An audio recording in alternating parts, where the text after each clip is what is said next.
Praise God, హల్లెలూయా. ప్రభువును రక్షకుడినైన యేసుక్రీస్తు నామములో మీ అందరికీ శుభములు తెలియజేస్తూ ఉన్నాను.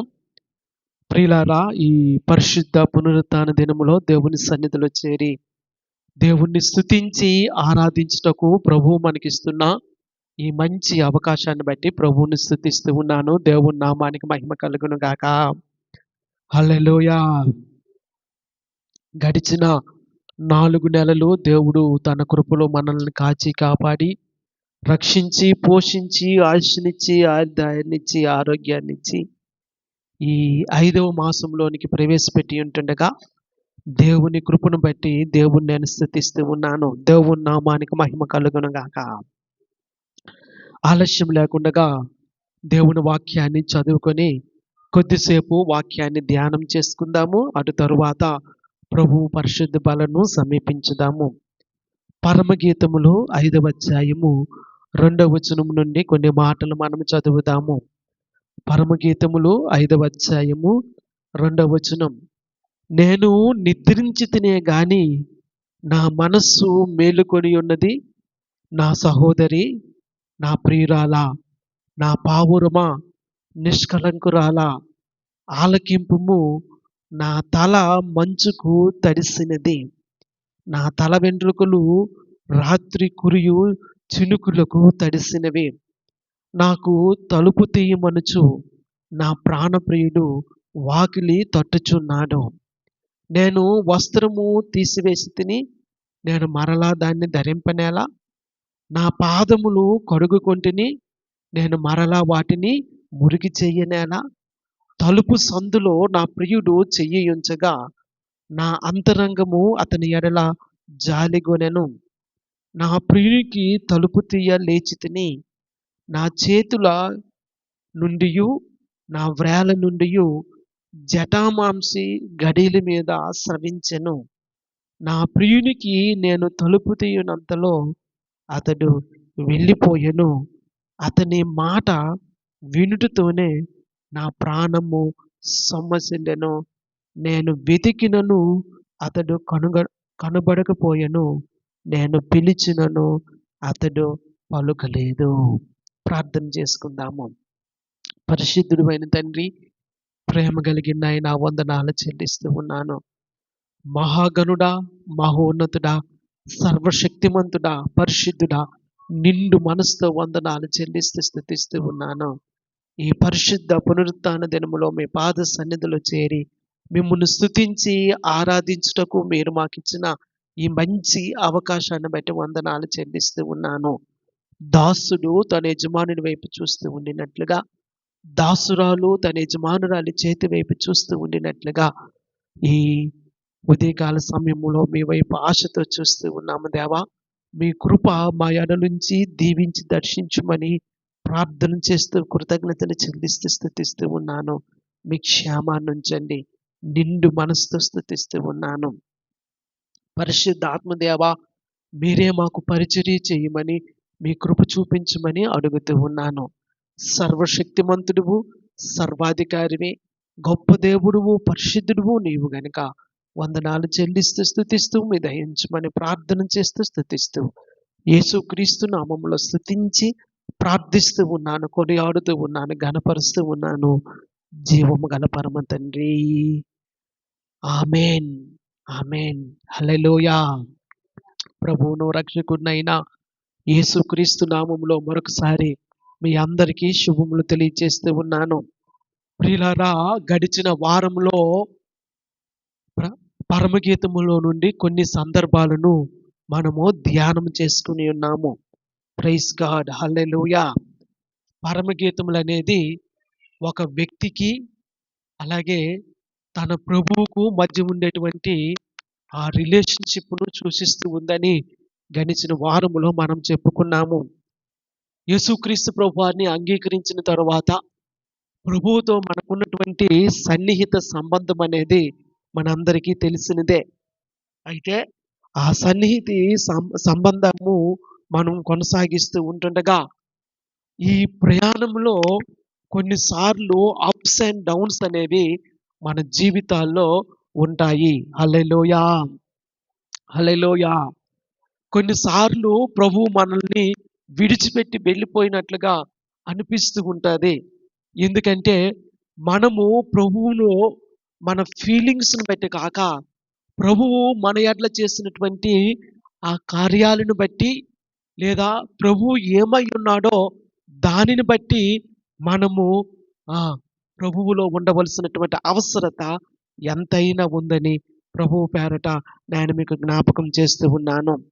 ఈ ఉదయకాల సమయంలో మనం చదువుకున్నటువంటి ఈ సంగతులను మరొక్కసారి జ్ఞాపకం చేసుకుందాము. ప్రియులారా, ప్రియురాలు తన ప్రియుని కొరకు ఉంటూ ఉంది.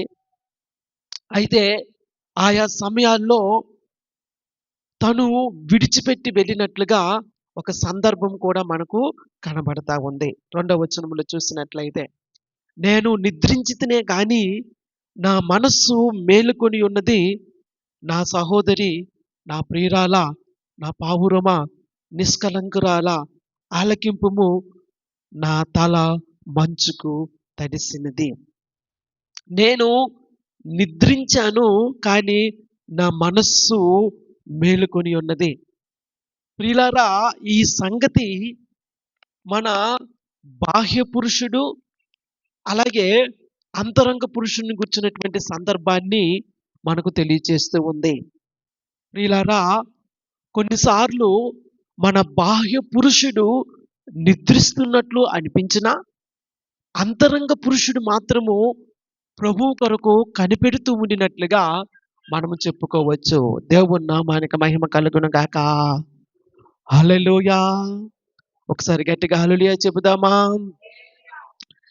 ప్రియులారా, బాహ్య రీతిలో చూసినట్లయితే మనము అంత యాక్టివ్గా ఉండకపోవచ్చు, కానీ మన అంతరంగ పురుషుడు దేవుని విషయంలో, దైవికమైన విషయాల్లో ఎంతగానో క్రియాశీలకమైన పాత్ర పోషిస్తూ ఉండినట్లుగా మనం చూడవచ్చు. అపోస్తలుడైన పౌలు గారు గలతీయులకు రాసిన పత్రికలో ఒక మాట దీనిని పోలి ఉన్నట్లుగా మనం చూస్తూ ఉన్నాము. గలతీయులకు రాసిన పత్రిక 2వ అధ్యాయము 20వ వచనము, నేను క్రీస్తుతో కూడా సిలువ వేయబడి ఉన్నాను, ఇకను జీవించువాడును నేను కాను, క్రీస్తే నాయందు జీవించుచున్నాడు. నేనిప్పుడు శరీరమందు జీవించుచున్న జీవితము నన్ను ప్రేమించి నా కొరకు తన్ను తాను అప్పగించుకొనిన దేవుని కుమారుని యందలి విశ్వాసము వలన జీవించుచున్నాను. దేవుని నామానికి మహిమ కలుగును గాక. హల్లెలూయా. ప్రియులారా, ఈ ఉదయకాల సమయంలో ఈ మాటను బట్టి మనము ప్రోత్సహించబడతాము. అపోస్తలుడైన పౌలు గారు ఇస్తున్న సాక్ష్యం ఏంటంటే, నేను క్రీస్తు కూడా సిలువ వేయబడి ఉన్నాను, జీవించేవాడును నేను కాదు, క్రీస్తే నాయందు జీవిస్తూ ఉన్నాడని. ఈ మధ్య ఒక వాక్యాన్ని వింటూ ఉంటుండగా ఒక ఉపమానాన్ని ఒక దైవజనుడు చెప్పగా నేను విన్నాను.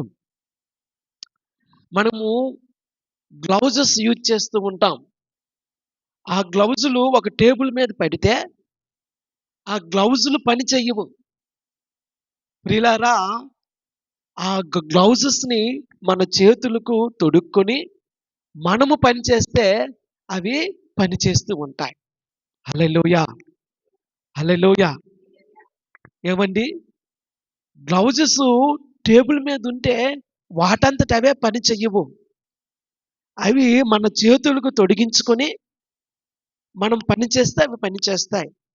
అలాగా మనంతట మనమే పని చెయ్యము కానీ క్రీస్తును మనలో ఉన్నందువలన, లేదా క్రీస్తును మనం ధరించుకున్నందువలన, ఆయన మనలో చేసిన కార్యాన్ని బట్టి మనము పనిచేయటం అనేది ఆశీర్వాదకరమైనటువంటి సంగతి. దేవుని నామానికి మహిమ కలుగును గాక.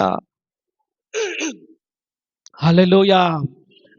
ప్రియులారా, నేను క్రీస్తు కూడా సిలువ వేయబడి ఉన్నాను, ఇక జీవించువాడు నేను కాదు, క్రీస్తే నాయందు జీవించుచున్నాడని అపోస్తలుడైన పౌలు గారు సాక్ష్యం ఇచ్చుట, నా అంతరంగ పురుషుడు మేలుకొని ఉన్నాడు, నా బాహ్య పురుషుడు మెలుగుతో ఉన్నాడు అని చెప్పడానికి సాదృశ్యముగా ఉంది. అయితే ఇక్కడ సందర్భం ఏంటంటే, తన ప్రియుడు ఆ ప్రియురాలు దగ్గరికి వచ్చి అంటూ ఉన్నాడు, నా తల మంచుకు తడిసినది, నా వెంట్రుకలు రాత్రి కురియు చినుకులకు తడిసినవి, నాకు తలుపు తీయమనుచు నా ప్రియుడు వాకిలి తట్టుచున్నాడు. ప్రియులారా, ఆయన తల మంచుకు తడిసినది, ఆయన తల వెంట్రుకలు రాత్రి కురిచేటువంటి చినుకులకు తడిసినట్లుగా మనం చూస్తూ ఉన్నాము. ఇది యేసుక్రీస్తు ప్రభువారి యొక్క శ్రమలు అనుభవిస్తున్న సందర్భానికి సాదృశ్యముగా ఉంది. గెత్సెమనే తోటలో ప్రియులారా, యేసుక్రీస్తు ప్రభువారు ఆ రాత్రంతా ఉండి ఆయన ప్రార్థిస్తూ ఉన్నాడు. ఆయన రక్తము చెమట బిందువుల వలె పడినంతగా ఆయన వేదన పడుతూ ప్రార్థన చేస్తున్న సందర్భము మనందరికీ తెలిసినదే. ప్రియులారా, ప్రభువుతో సన్నిహితంగా ఉండటానికి మనం ఇష్టపడతాము. ప్రభువుతో సన్నిహితమైన సహవాసం కలిగి ఆయన మనల్ని ఆనందింపచేస్తూ ఉంటుండగా ఆయన యందు మనము సంతోషించడానికి ఇష్టపడుతూ ఉంటాము. ఇది చాలా మంచిదే. కానీ కొన్ని సందర్భాలలో ప్రభువు మనల్ని విడిచిపెట్టాల్సిన సమయము వస్తూ ఉంటుంది.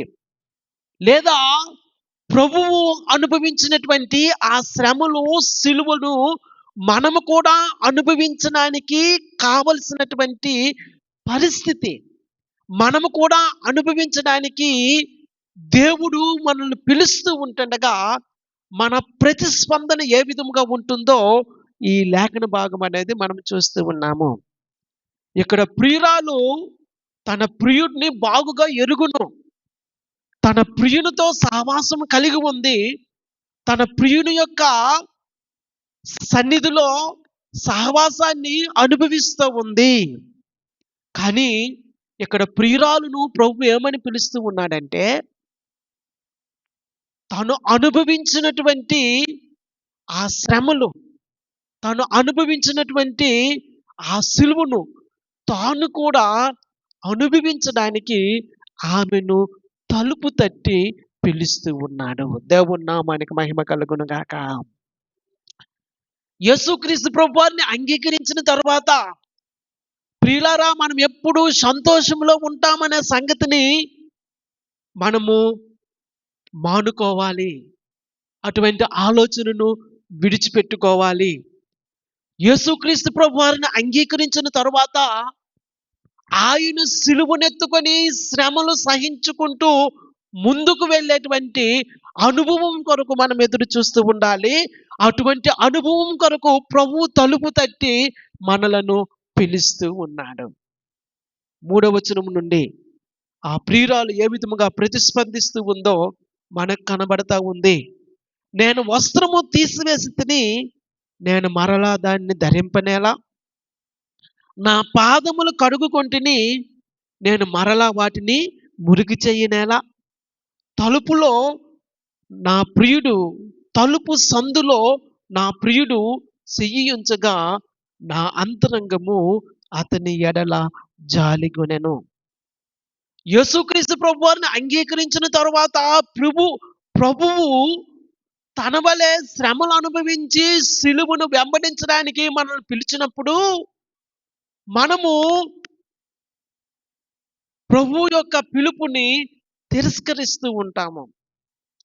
మనకు కావలసిందంతా సంతోషము, మనకు కావలసిందంతా ఎంజాయ్మెంట్, మనకు కావలసినదంతా రక్షణానందము. ప్రియులారా, యేసుక్రీస్తు ప్రభువారిని నమ్ముకున్న క్రొత్త దినాల్లో అటువంటి రక్షణ ఆనందాన్ని అనుభవించడము తప్పని నేను అనటం లేదు. లేదా మన జీవితంలో రక్షణానందాన్ని పోగొట్టుకోవడము లేదా పోగొట్టుకోవాలని నేను చెప్పట్లేదు. ప్రియులారా, రక్షింపబడిన తరువాత ఈ ప్రయాణంలో మనం ముందుకు వెళుతూ ఉంటుండగా తన వలె శ్రమలను అనుభవించి సిలువ అనుభవాన్ని పొందుకోవడానికి ప్రభువు మనల్ని పిలుస్తూ ఉంటుండగా మనమైతే ఏ విధముగా స్పందిస్తూ ఉన్నామో ఒక్కసారి గ్రహించుకోవలసినటువంటి అవసరత ఎంతైనా ఉందని ప్రభువు పేరట నేను మీకు జ్ఞాపకం చేస్తూ ఉన్నాను. దేవుని నామానికి మహిమ కలుగును గాక. ఈమంటూ ఉంది, నేను వస్త్రములు తీసివేసి తిని నేను మరలా దాన్ని ధరింపనేలా, నా పాదములు కడుగుకొంటిని నేను మరలా వాటిని మురికి చేయనేలా. నేను పరిశుద్ధపరచబడ్డాను, నేను రక్షణ పొందుకున్నాను, నేను బాప్తిసం పొందుకున్నాను, మరలా నేను ఈ సిలువను అనుభవించాలా, ఈ శ్రమలను అనుభవించాలా అని మనం ఆలోచన చేస్తూ ఉంటాము. కానీ ప్రియులారా, ప్రభువు యొక్క పునరుత్థానపు జీవితంలో మనం ఉండాలి అంటే గడిచిన వారములో మనం చెప్పినట్లుగా ఆయన శ్రమలను, ఆయన సిలువను మనము హత్తుకొని ముందుకు వెళ్ళాలి. దేవుని నామానికి మహిమ కలుగును గాక. హల్లెలూయా. ప్రియులారా, ఆయన సిలువను మనం అనుభవించాలి. చాలా మంది క్రైస్తవులు యేసుక్రీస్తు ప్రభువారు సిలువలో నెరవేర్చినటువంటి ఆ రక్షణ కార్యాన్ని బట్టి సంతోషించి ఆనందించి సిలువను ఆ విధముగానే జ్ఞాపకం చేసుకుంటూ ఉంటారు. కానీ ప్రియులారా, సిలువ అనేది కేవలము మనకు రక్షణను మాత్రమే కాదు సుమా, మనము కూడా సిలువ అనుభవాన్ని కలిగి శ్రమలు సహించుకొని రూపాంతర అనుభవం పొంది పునరుత్థాన జీవనంలోనికి ముందుకు కొనసాగిపోవలసినటువంటి అవసరత ఎంతైనా ఉందని దేవుని వాక్యములోంచి నేను మీకు జ్ఞాపకం చేస్తూ ఉన్నాను. దేవుని నామానికి మహిమ కలుగును గాక. నేను రక్షణ పొందుకున్నాను, నాకు బాగానే ఉంది, నాకు సంతోషంగా ఉంది, నేను నా కాళ్ళు కడుగుకున్నాను, నా పాదాలు కడుగుకున్నాను, నేను వస్త్రాన్ని తీసివేసి ఉన్నాను అని ఇటువంటి సాకులు చెప్పి దేవుడు పిలిచినటువంటి ఆ పిలుపునకు మనము తిరస్కరించినట్లయితే సిలువ అనుభవాన్ని మన జీవితాల్లో ఎప్పుడూ పొందుకోలేము అనే సంగతిని జ్ఞాపకం పెట్టుకునండి. దేవుని నామానికి మహిమ కలుగును గాక. సంతోషించాల్సిన సమయంలో సంతోషించుదాము, ఆనందించాల్సిన సమయంలో ఆనందించుదాము. కానీ ప్రభువు తన శ్రమల కొరకు అవమానాన్నైనా భరించడానికి, అవమానాన్నైనా ఎదిరించడానికి, సిలువను అనుభవించడానికి పిలుస్తూ ఉండినప్పుడు మాత్రము మనము వెనుదిరుగక ప్రభువు యొక్క సిలువను మనము అంటిపెట్టుకొని ఉండాలని ప్రభువు పేరట నేను మీకు జ్ఞాపకం చేస్తూ ఉన్నాను. దేవుని నామానికి మహిమ కలుగును గాక. హల్లెలూయా. 5వ వచనంలో, నా ప్రియునికి తలుపు తీయ లేచి తిని నా చేతుల నుండి నా వ్రేళ్ల నుండి జటామాంసి గడీల మీద స్రవించెను. నా ప్రియునికి నేను తలుపు తీయనంతలో అతడు వెళ్ళిపోయెను. ప్రియులారా, చూస్తూ ఉన్నారా? ప్రభువు మనల్ని పిలుస్తూ ఉన్నాడు. ఆయన శ్రమలో పాలు పొందుకోవడానికి, సిలువలో పాలు పొందుకోవడానికి, సిలువ అనుభవం కలిగి ఉండి పునరుత్థానంలోనికి దాటి వెళ్ళటానికి, పునరుత్థానపు శక్తిని అనుభవించడానికి ప్రభువు మనల్ని పిలుస్తూ ఉంటుండగా మనము ఆలస్యం చేసినట్లయితే ఆయన విడిచిపెట్టి వెళ్ళిపోతాడు. ప్రియులారా, ఈమనుకుంది, ఇప్పుడే నేను వస్త్రములు తీసివేశాను, ఇప్పుడే నా పాదాలు కడుక్కున్నాను, మళ్ళీ వాటిని మురికి చేసుకోవడం ఎందుకు, మళ్ళీ కష్టపెట్టుకోవడం ఎందుకు, ఇప్పుడే రిలాక్స్ అవుతూ ఉన్నాను కదా, ఇప్పుడే కొంత నాకు క్షేమం ఉంటూ ఉంది కదా, మరలా దాన్ని ఆయాస పెట్టుకోవడం ఎందుకు అని ఆలోచన చేసి తలుపు తీయడానికి ఆలస్యం చేసింది. కనుక ఆమె తలుపు తీయనంతలో ఆయన వెళ్ళిపోయినట్లుగా మనం చూస్తూ ఉన్నాము. ప్రియులారా, ప్రభువు పిలుపునకు మనం ఎప్పుడు వెనుదిరగకూడదు అని ప్రభువు పేరట నేను మీకు జ్ఞాపకం చేస్తూ ఉన్నాను. దేవుని నామానికి మహిమ కలుగును గాక. ప్రభువు మనల్ని పిలుస్తూ ఉంటుండగా ప్రియులారా, మనం ఎప్పుడూ కూడా ప్రభువు పిలిచిన పిలుపునకు ఆలస్యం చేయకూడదని జ్ఞాపకం చేస్తూ ఉన్నాను. ఆయన వెళ్ళిపోయాడు. 6వ వచనములో, నా ప్రియునికి నేను తలుపు తీయనంతలో అతడు వెళ్ళిపోయెను. అతని మాట వినుటతోనే నా ప్రాణము సొమ్మసిల్లెను. నేను అతన్ని వెతికెదను, అతడు కనబడకపోయెను. నేను పిలిచినను, అతడు పలుకలేదు. ప్రభువు ఎంతో సహనముతో నిన్ను పిలుస్తూ ఉంటుండగా నీవు ప్రత్యుత్తరం ఇవ్వకపోయినట్లయితే, నీవు జవాబు ఇవ్వకపోయినట్లయితే ఆయన నిన్ను డిసిప్లిన్ చేయటానికి నిన్ను విడిచిపెట్టి వెళ్ళే సమయము ఒకటి ఉంటూ ఉంది. ప్రియులారా, ప్రభువు మనల్ని డిసిప్లిన్ చేయడానికి, క్రమశిక్షణలో పెట్టడానికి ఇష్టపడుతూ ఉంటాడు. దేవుని నామానికి మహిమ కలుగును గాక. ఆయన మాట మనం వినకపోయినట్లయితే, ఆయన మాటను మనం లక్ష్య పెట్టకపోయినట్లయితే, ఆయన తలుపు తడుతూ ఉండినప్పుడు మనము తలుపు తెరవకపోయినట్లయితే ప్రియులారా, మనల్ని డిసిప్లిన్ చేస్తూ ఉంటాడు. ఆ డిసిప్లిన్ ఏ విధముగా ఉంటుందంటే, మనము ఆయనను పిలిచినను ఆయన పలకడు, ఆయనను వెదికినను ఆయన కనబడడు. మిక్కిలి ఆత్మీయ అనుభవం ఉన్నవారు మాత్రమే దీనిని అర్థం చేసుకోగలరు. అవును ప్రియులారా, ప్రభువు మనల్ని విడిచిపెట్టి వెళ్ళిపోవడం అనేది మన జీవితాల్లో ఎంతో దౌర్భాగ్యకరమైనటువంటి సంగతి. ప్రియులారా, ఆయన మనల్ని విడిచిపెట్టి వెళ్ళిపోయాడు అంటే మనము పరిశీలన చేసుకోవలసిన అవసరం ఉంది. ఇక్కడ ప్రియురాలు ఇస్తున్న సాక్ష్యం ఏంటంటే, ఆయనను నేను వెదికినను ఆయన నాకు కనబడలేదు, ఆయనను నేను పిలిచినను ఆయన పలుకలేదు. దేవుని నామానికి మహిమ కలుగును గాక. ప్రియులారా, మనము ఒకానొక సమయంలో డిసిప్లిన్ చేయబడే స్థితిలో ఉంటూ ఉంటాము. దేవుడు మనల్ని క్రమశిక్షణలో పెడుతూ ఉంటాడు. కనుక ఆలస్యం కాక దేవుడు పిలిచినటువంటి ఆ పిలుపునకు మనము ప్రత్యుత్తరం ఇవ్వవలసినటువంటి అవసరత ఎంతైనా ఉందని ప్రభువు పేరట నేను మీకు జ్ఞాపకం చేస్తూ ఉన్నాను. దేవుని నామానికి మహిమ కలుగును గాక. హల్లెలూయా, హల్లెలూయా. అయితే ఆమె ఎంత ప్రయాసపడుతూ ఉందో ఒక్కసారి చూడండి. 7వ వచనము నుండి, పట్టణంలో తిరుగు కావలి వారు నాకెదురుపడి నన్ను కొట్టి గాయపరిచిరి. ప్రాకారం మీద కావలి వారు నా పైవస్త్రమును దొంగలించిరి. ప్రియులారా, ప్రభువును మనం విడిచిపెట్టిన తరువాత, లేదా ప్రభువు మన యొద్ద నుంచి దూరమైన తరువాత ఆయన్ని తిరిగి సంపాదించుకోవడం అనేది ఎంతో ప్రయాస అని గడిచిన వారంలో మనం చెప్పుకున్నాము. అంతకు ముందు కూడా ప్రియురాలు తన ప్రియుడిని విడిచిపెట్టుకుంది.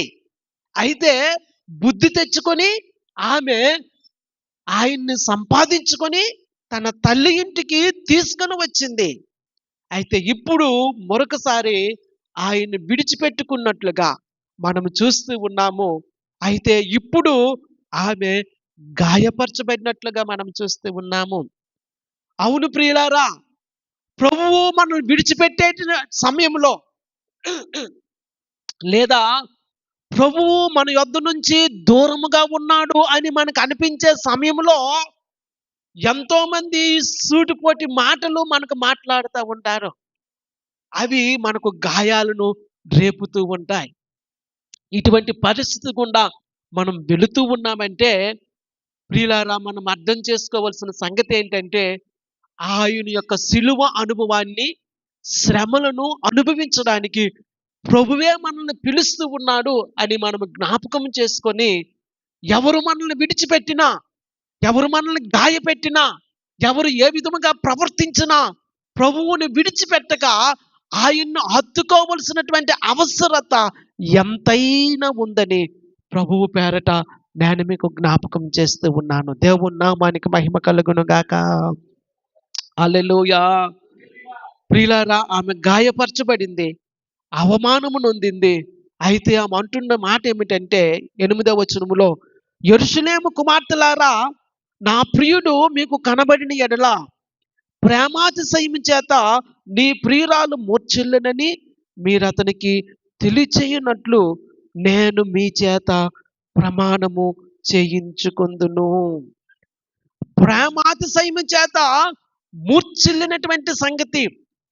ప్రియులారా, ఆత్మీయ అనుభవం కలిగిన వారు వారి జీవితాల్లో ప్రభువు దూరమైనట్లయితే ఎటువంటి పరిస్థితి ఉంటుందో వారికి ఈ సంగతి బాగా అర్థమవుతా ఉంది.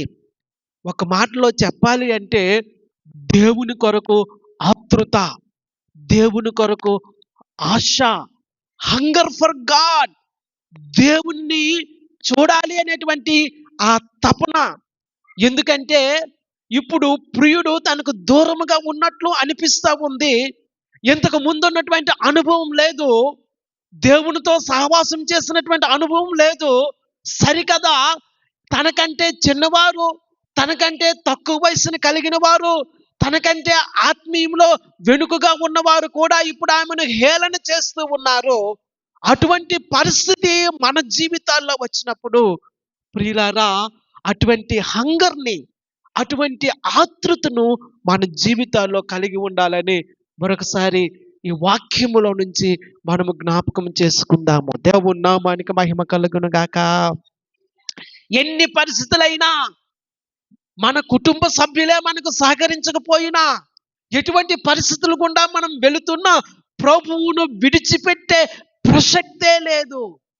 ప్రభువుని అంటి పెట్టుకొని ఆయన వెంబడి వెళ్ళాలే తప్ప ఏ పరిస్థితుల్లోనైనా ఆయన్ని విడిచిపెట్టుకునే పరిస్థితి లేని స్థితికి మనము రావలసి ఉన్నది. ప్రభువు మనం రక్షించాడు తన సిలువలో. ప్రభువు యొక్క రక్షణ కార్యాన్ని మనం చూస్తూ ఉన్నాము. కానీ ఆయన సిలువ శ్రమలను మనము కూడా దాటుకుంటూ పునరుత్థాన అనుభవంలోంచి ముందుకు కొనసాగిపోతూ ప్రభువుని హత్తుకునే రీతిలో మన జీవితాలు ఎప్పుడూ ఉండాలని జ్ఞాపకం చేస్తూ ఉన్నాను. దేవుని నామానికి మహిమ కలుగును గాక. అప్పుడు ఆ యొక్క యెరూషలేము కుమార్తెలు ఆమెతో ఏమంటూ ఉన్నారో 9వ వచనం నుండి మనం చూస్తాం. స్త్రీలలో అధిక సుందరవగుదానా, వేరు ప్రియుని కన్నా నీ ప్రియుని విశేషమేమి? నీవు మా చేత ప్రమాణము చేయించుకొనుటకు వేరు ప్రియుని కన్నా నీ ప్రియుని విశేషమేమి? దేవుని నామానికి మహిమ కలుగును గాక.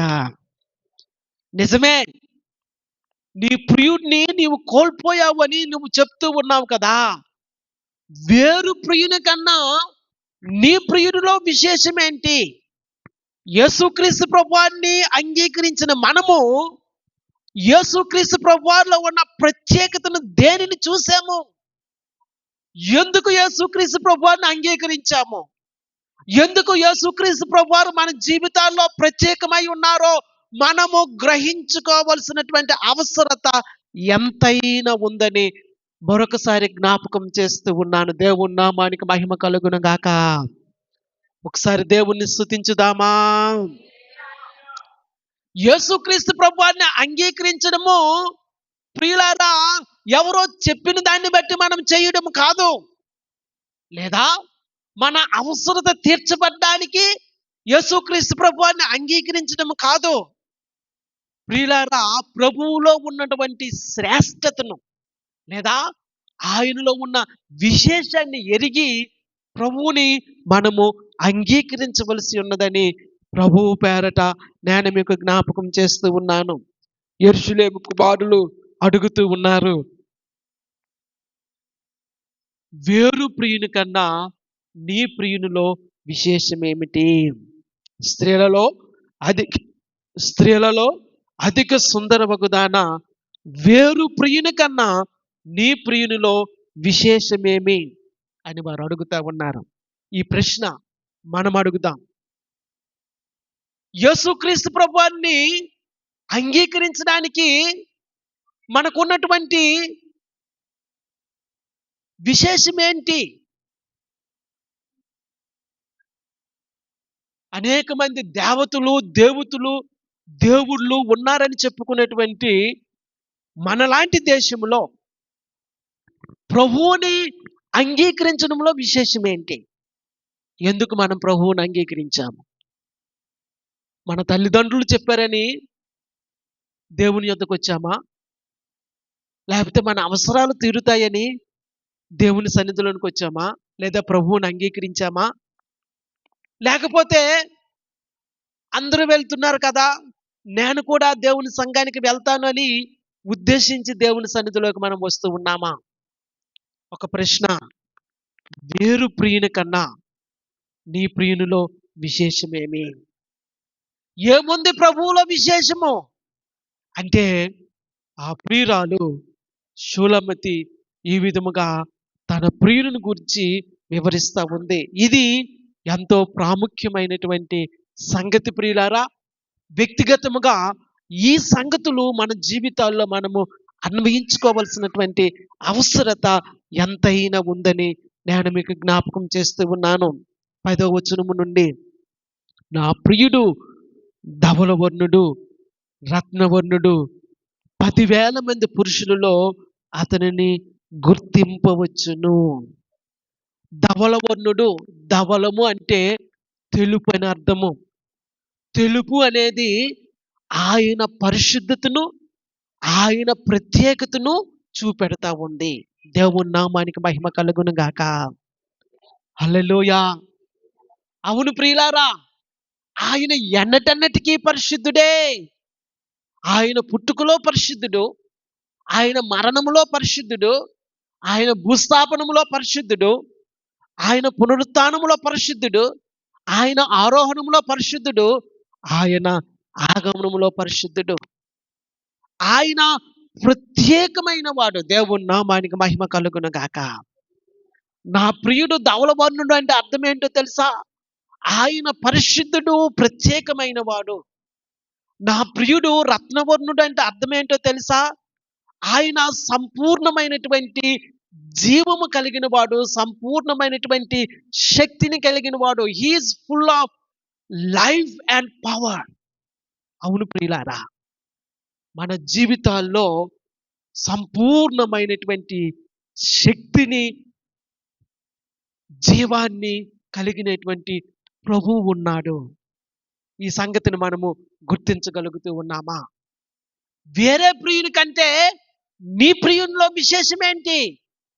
ఎందుకంటే ఆయన పరిశుద్ధుడు, ఎందుకంటే ఆయన ప్రత్యేకించబడి ప్రతిష్ఠించబడిన వాడు, ఎందుకంటే ఆయన సంపూర్ణమైనటువంటి శక్తిని, జీవాన్ని కలిగి ఉన్నవాడు, జీవ ప్రదాత. దేవుని నామానికి మహిమ కలుగును గాక. హల్లెలూయా. 10,000 మంది పురుషులలో అతనిని గుర్తింపవచ్చును. ప్రియులారా, ఇక్కడ గుర్తింపవచ్చుననే మాట ఆయన ధ్వజాన్ని పట్టి నిలవబడుతూ ఉన్నాడనే సందర్భాన్ని మనకు జ్ఞాపకం చేస్తూ ఉంది. ఆయన సిలువను మనకు జ్ఞాపకం చేస్తూ ఉంది. నీ కొరకు, నా కొరకు ఈ భూమి మీద మరణించినటువంటి వారు ఎవరూ లేరు. ఏ దేవుడు మానవావతారిగా ఈ లోకానికి వచ్చి నీ కొరకు, నా కొరకు మరణించినటువంటి సందర్భము లేదు ప్రియులారా. నిన్ను ప్రేమించి, నన్ను ప్రేమించి, మనలను ప్రేమించి సిలువలో మరణమైనటువంటి, ధ్వజమునెత్తినటువంటి మన ప్రభువు, మన రక్షకుడు యేసుక్రీస్తు ప్రభువారు మాత్రమే. యేసుక్రీస్తు ప్రభువారితో ఇంకెవరికి పోలిక లేదండి. ఆయనే దేవుడు, ఆయనే దైవ కుమారుడు, ఆయనే రక్షకుడు, ఆయనే ప్రభువు, ఆయనే రాజు, ఆయనే మన ప్రధాన యాజకుడు, ఆయన మన సహోదరుడు. దేవుని నామానికి మహిమ కలుగును గాక. ప్రియులారా, ఆయన మన కొరకు ప్రతిష్ఠించబడి ప్రత్యేకించబడిన వాడు గనక ఆయనలో ఆ గొప్ప విశేషం ఉన్నది. ఎవరైనా నిన్ను అడుగుతారేమో, ఎవరైనా నిన్ను ప్రశ్నిస్తారేమో, అమ్మా నువ్వు యేసుక్రీస్తు ప్రభువాన్ని ఎందుకు నమ్ముకున్నావు, అయ్యా నువ్వు యేసుక్రీస్తు ప్రభువాన్ని ఎందుకు నమ్ముకున్నావు అని అడిగితే వారికి నీవు స్పష్టముగా సమాధానం చెప్పగలవా? నీ ప్రియులలో ఉన్న విశ్వాసము లేదా నీ ప్రియులలో ఉన్న విశేషాన్ని తెలియచెప్పగలవా? దేవుని నామానికి మహిమ కలుగును గాక. ప్రియులారా, నీవు నేను స్పష్టముగా ప్రభువు యొక్క విశేషతను ఇతరులకు చెప్పగలిగి ఉండాలి. రక్షణ పొందుకున్న మనము మన ప్రభు ఎవరో మనకు తెలియకపోయినట్లయితే, ప్రియులారా, ప్రభువుతో మనకు సన్నిహితమైన సంబంధం లేకపోయినట్లయితే మన రక్షణకు విలువ లేదనే సంగతిని జ్ఞాపకం చేస్తూ ఉన్నాను. ఆయన 10,000 మంది పురుషులలో అతనిని గుర్తింపవచ్చును. అవును ప్రియులారా, ఆయనతో పోలిక ఇంకెవ్వరూ లేరు. లోకములో దేవతలు అనబడేవారు, దేవుళ్ళు అనబడేవారు అనేక మంది ఉండొచ్చు. మనుషులకు దైవత్వాన్ని ఆపాదించవచ్చు, ప్రతిమలకు దైవత్వాన్ని ఆపాదించవచ్చు. ఇంకా దేవుడు చేసినటువంటి సృష్టి, రాళ్ళు రప్పలు చెట్లు, వాటికి దైవత్వాన్ని ఆపాదించవచ్చు. కానీ ప్రియులారా, ఇవేవి కూడా మనము పూజిస్తున్నటువంటి, మనము ఆరాధిస్తున్నటువంటి దేవునితో సరితూగవు. ఆయనకు ఇవేవి సరిరారు. నీవు ఆరాధిస్తున్న ప్రభువుకు సరితూగగలిగిన వారు, పోల్చదగిన వారు ఇంకెవ్వరూ లేరనే సంగతిని మరొకసారి నేను మీకు జ్ఞాపకం చేస్తూ ఉన్నాను. దేవుని నామానికి మహిమ కలుగును గాక. 10,000 మంది పురుషులలో అతన్ని గుర్తింపవచ్చును. అతని శిరస్సు అపరంజి వంటిది, అతని తల వెంట్రుకలు కాకపక్షముల వలె నల్లనివి. అతని శిరస్సు అపరంజి వంటిది, ఫైన్ గోల్డ్. అంటే ప్రియులారా, సంపూర్ణ దైవత్వాన్ని చూపెడతా ఉంది. అతని తల వెంట్రుకలు నల్లనివని మనం చెప్తూ ఉన్నాం. ప్రియులారా, వయస్సు పెరుగుతున్న కొలది ఈ యొక్క తల వెంట్రుకలు నెరసిపోతూ ఉంటాయి, అంటే మార్పు చెందుతూ ఉంటాయి. కానీ ఆయన తల వెంట్రుకలు నల్లనివి అనడంలో ఆయన మార్పు లేనివాడు, ఆయన ఎల్లప్పుడూ స్థిరముగా ఒకే విధముగా ఉన్నాడు అనే సంగతిని మనకు చూపెడతా ఉంది. 12వ వచనంలో అతని నేత్రములు నదీ తీరములందుండు గువ్వల వలె కనబడుచున్నవి, అవి పాలతో కడగబడినట్టున్నవి, అవి చక్కగా తాచిన రత్నముల వలె ఉన్నవి. ప్రియులారా, ఆయన కండ్లు ఆయన మన మీద చూపెడుతున్నటువంటి వాత్సల్యానికి సాదృశ్యముగా ఉంది. అవును ప్రియులారా, ఆయన కండ్లు, అతని నేత్రములు నదీ తీరములందుండు గొవ్వల వలె కనబడుచున్నవని దేవుని వాక్యములో మనం చూస్తూ ఉన్నాము. ఆయన చల్లనైన చూపు దానికి సాదృశ్యంగా మనకు కనబడతా ఉంది. 13వ వచనములో అతని చెక్కిళ్ళు పరిమళ పుష్పస్థానములు, సుగంధ వృక్షముల చేత శోభిల్లు ఉన్నత భూభాగములు, అతని పెదవులు పద్మములు వంటివి, ద్రవరూపక జటామాంశ వలె అవి పరిమళించును. ప్రియులారా, అతని చెక్కిళ్ళు అనే మాట యెషయా గ్రంథము 50 అధ్యాయము 6వ వచనంలోనికి తెలియచేసినట్లయితే, కొట్టువారికి అతడు తన వీపును చూపించును, వెంట్రుకలు పెరికివేయ వారికి అతడు తన